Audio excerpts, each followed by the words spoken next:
Ladies and gentlemen, please take your seats. You know, it is an absolute pleasure when you get to talk to people who are at the top of their game, and if you're within the sound of my voice, that must mean you are in the seats with once more. As always, my name is Dave Voigt, and I'm the host of this podcast where we sit down with a wide-ranging variety of industry professionals. We pick their brain about current projects, state of the industry, how they got started, and so very much more in light and conversational fashion. And, you know, if you like how we do things around here, I'm going to go out on a limb and assume that you do because you're listening right now. You can subscribe to the podcast. Hit that subscribe button. Give us the old 5-star rating. Basically, wherever you get your podcasts, Apple, Amazon, Spotify, Google, is pretty much all good. And also, we archive every single one of our episodes over at our In the Seats YouTube channel. So if you can give us a like and subscribe there as well, we would absolutely appreciate it. Also, don't hesitate to check us out on social media. We're on Facebook, we're on Twitter, and we're on Instagram at where else at In the Seats for all sorts of fun updates.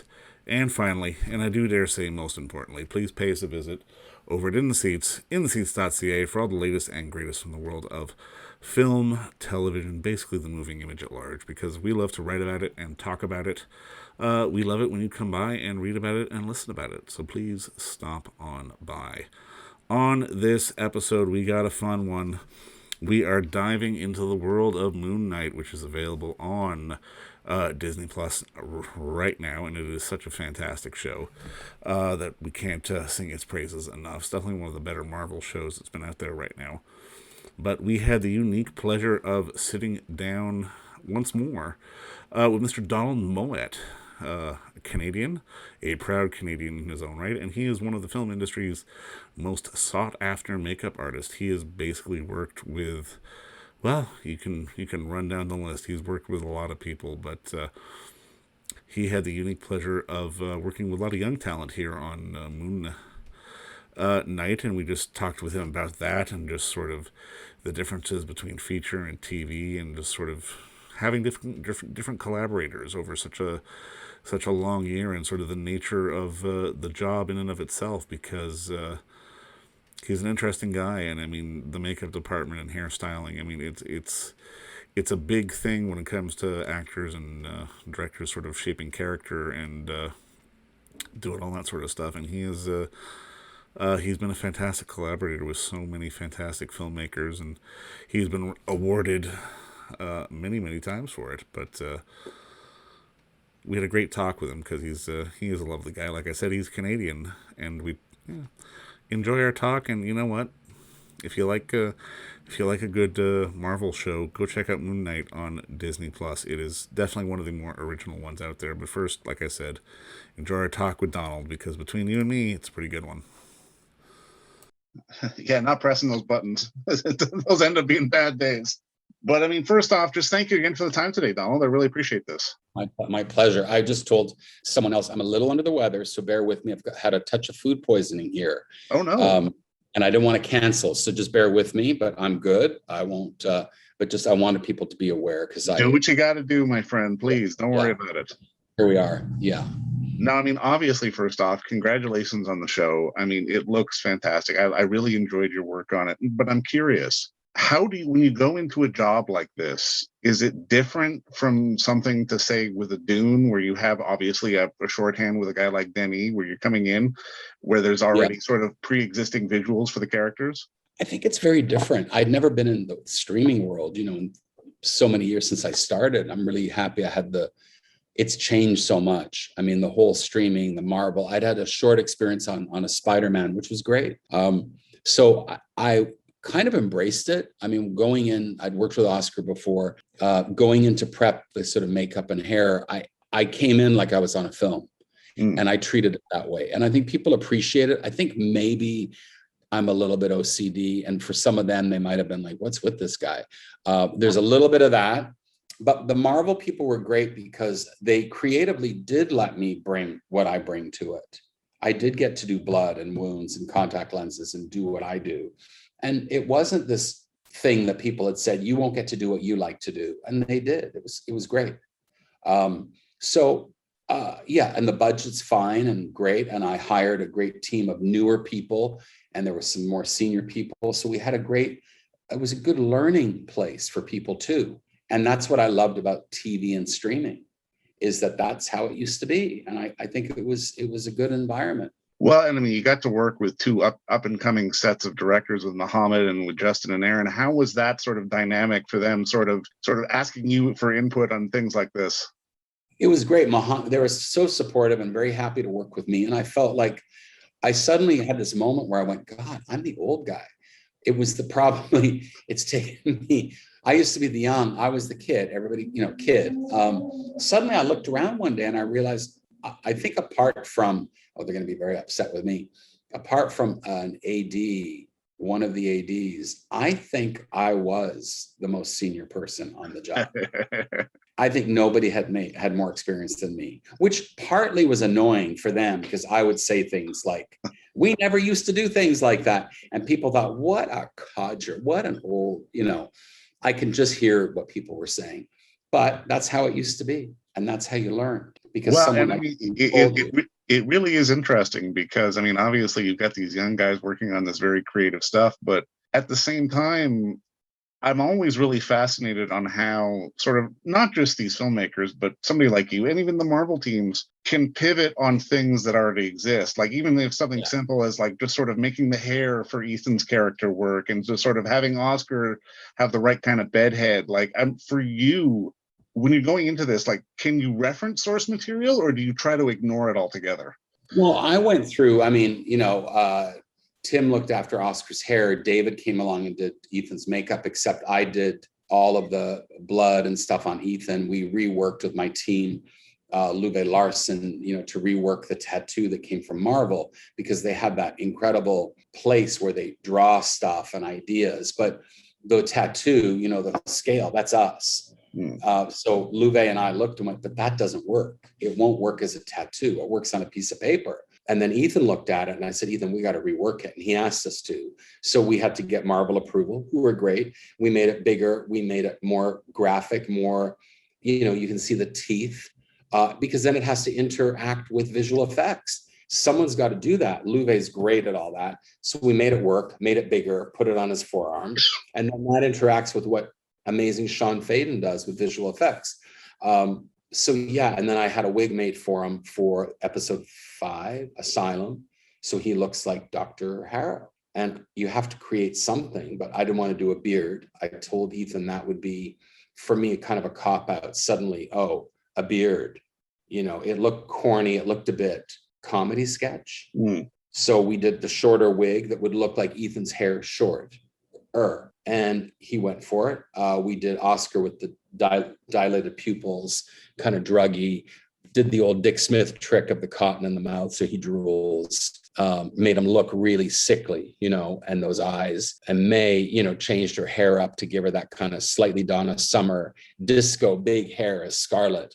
But everybody let us do our thing. And that's a joy in a business has changed so much where everybody's telling everyone else what to do. Well, and I mean, I've got to imagine that's part of the rewarding part for you as well, to have collaborators and creators, I mean, especially from an acting standpoint, to sort of be willing to go through the motions or to sit in the chair, depending on what the character needs. Because I mean, especially in these short series, the storytellers are allowed to sort of have the character go through stages. And I mean, obviously that involves you, depending on what's going on. And I mean, that's right. For you, how do you think the business is changing, especially from your end of the business, with these unique sort of 6-episode sort of tranches that we're getting out there now from various streamers to tell these longer form stories where characters are sort of going through more stuff, basically? I mean, for lack of a better term, because it definitely feels like for your business, there seems to be more and more opportunity just in the moment to be able to get creative and sort of show physically where this character has been and where it's going. Well, I think, yes, absolutely. When I look at the work that's being done now in streaming and TV in general, going back quite a few years, it's really, from when I worked in, it's just advanced. You're doing more in television than you are in movies sometimes. The time, the budgets, the crews, the fact that television's paying people much better than it used to be. So they're attracting A-list talent behind the camera. And that's very important because for a long time, people forget, you also, not that, what's that old Chris Christopherson line? I don't do it for the money, but I don't do it for free. We were vastly underpaid, compared to other areas. I mean, we talk about costume designers and pay equity, but if you think about it, other areas grew in salary, we didn't. And there are people who said, oh, I made more money 25 years ago. Well, you go to Marvel and you say, I need to be paid this, like I'm putting my life for 6 months on hold, going to another country. You need to be properly compensated. And I think that a lot of TV and streaming are doing that. Films, I love making films, but you're either getting the rare opportunity of a huge film or you're working an independent film that I love. I would kill to do another Nightcrawler, not kill, but you must be careful what you say these days. But I love doing Nightcrawler with Jake Gyllenhaal and Dan Gilroy's great script, but those don't come along and they don't pay into your health insurance quite enough money. Yeah. So how do you reconcile doing one of those unless you're a younger person, which I'm not anymore. So you have to treat it differently. Do you get a beat to sort of relax? Because I mean, just if they're going through your credits, I mean, it feels like from like 2017, 2018 to like now you're heading into part 2 with Denis. It feels like you've not taken a breath. Like, does Donald get a moment to breathe? I do, not a lot, because I think I don't know what to do. I don't have hobbies and things. But the pandemic was on many levels was great because I had 3 or 4 months.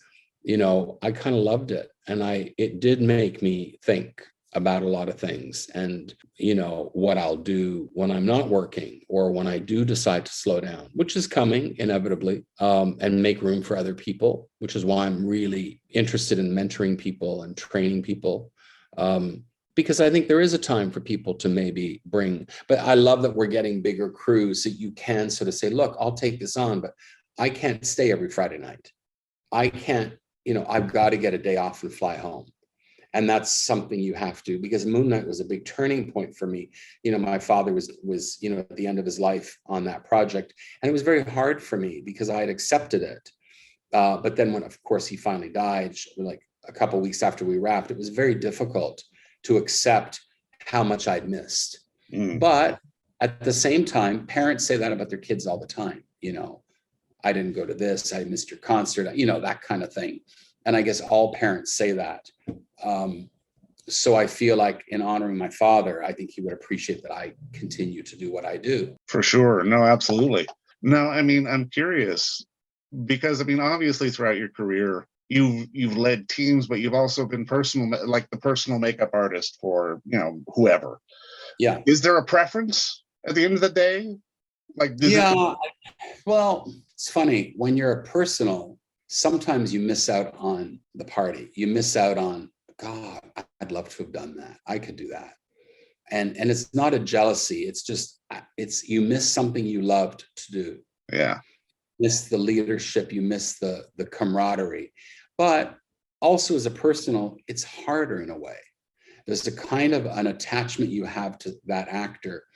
And a lot of people don't understand that. There's a high pressure in that because you become an extension of them. You speak for them. For sure. But also there's a lot of sycophantic behavior that comes with a lot of that. And I'm very apprehensive about it because it doesn't suit my personality. I loved working with Mark Wahlberg. I really deeply loved working with Daniel Craig. He's one of my favorite people in the entire planet. I really love Jake Gyllenhaal. There are people I'm very close to inside and outside. Like, Daniel would call me up at Christmas and wish me, whatever, or right. Happy birthday. And all of those guys, but you do have to represent them. And you're but you're also caught a little bit in what you want to do. And sometimes they do jobs I don't want to do.